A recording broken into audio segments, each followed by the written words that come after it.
I'm just actually wondering, I've always wanted to time travel, and I thought if somebody in the future, like maybe in 1,000,000 or 1,000 years, could figure out how to build a time machine, then why can't they come back to 2014 and then show us how to build it? I think we agree on this. No, you can't travel into the past. I'm certain of that. Well, I don't know about whether there's an arrow that prevents you from going to the past or only into the future, but mathematically, I think that there are many, many possible answers to these questions.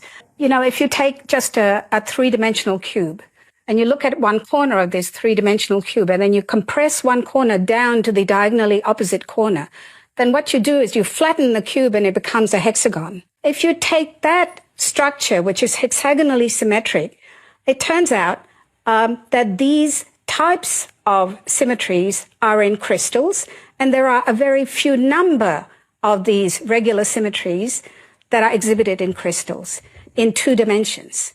Now, if you think about increasing the number of dimensions, now go to 3, 4, 5, 6, presto, around 7 and 8, there are exceptional new structures that come up that only exist when you get to 7 and 8 and maybe 9 dimensions. We're living in what we think is a 4-dimensional world where time is one of the dimensions, but there are many, many possible structures in many, many dimensions which could give rise to time travel if you knew how to navigate around the symmetries. First of all, it's certainly true to say that in Einstein's theory, where you've got 4-dimensional space, then you're prevented from traveling back in time, actually by the speed of light. It fits into the geometry in that way.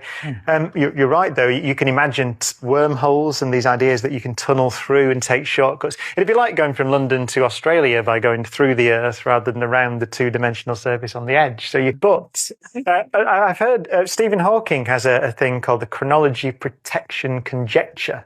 And the conjecture is, from a physics perspective, is that, as you say, it seems to make no sense. It's not a way to build a universe to allow you to be able to travel back in time and prevent your parents from meeting before you're born or whatever you do. So there's a conjecture that the laws of nature will always be such that time travel into the past is forbidden. Now, that's a conjecture at the moment. It's true in what's called Einstein's special theory of relativity, and it might be true or not in his general theory. We're not sure because you can have these shortcut things.